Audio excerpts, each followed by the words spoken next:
individual World Poetry Slam in 2010. And thank you.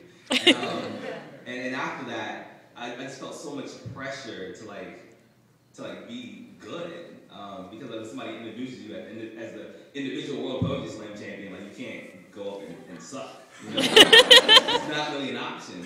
So it took me a long time to start writing again, and like I was telling my friend that I was really struggling with my writing. He was like, "Well, like just write something that's just really honest. Like don't focus on like the metaphors and the similes and whether or not it's good. Just let people into a part of your life that you usually don't do." So this is what I came up with. When I was in the 5th grade, I knew a kid named Javier. He was black, which was confusing. He was an African-American kid who spoke Spanish, loved country music, wore cowboy boots, played jump rope, and had a look on his face that said, "I wish a motherfucker would say something."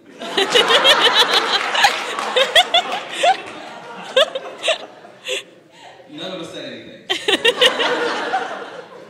For show and tell, he brings in his pet chameleon.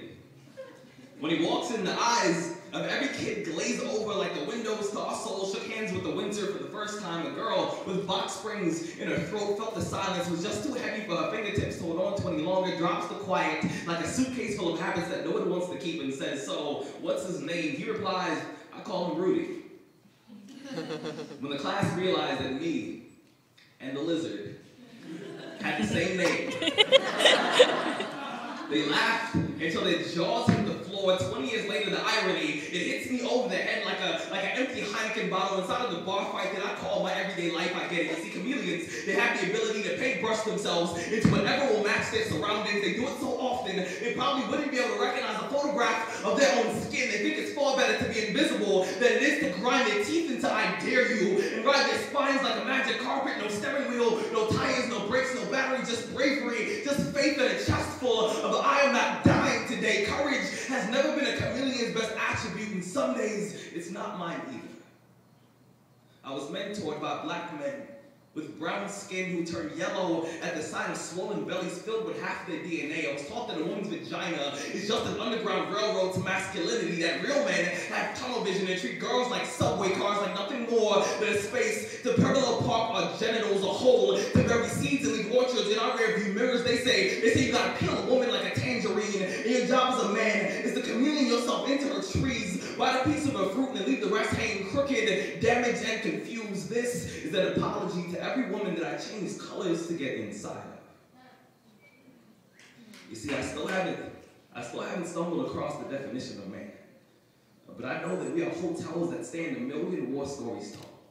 I know that we carry guitar cases full of phobias, hoping that we can turn fear into our strongest instrument. I know that our hands break things just as frequent as we fix them. And we often forget that sexism is a family heirloom that we've been passing down for generations. As men, it's important that we start asking ourselves, what will the boys learn from us? Thank you.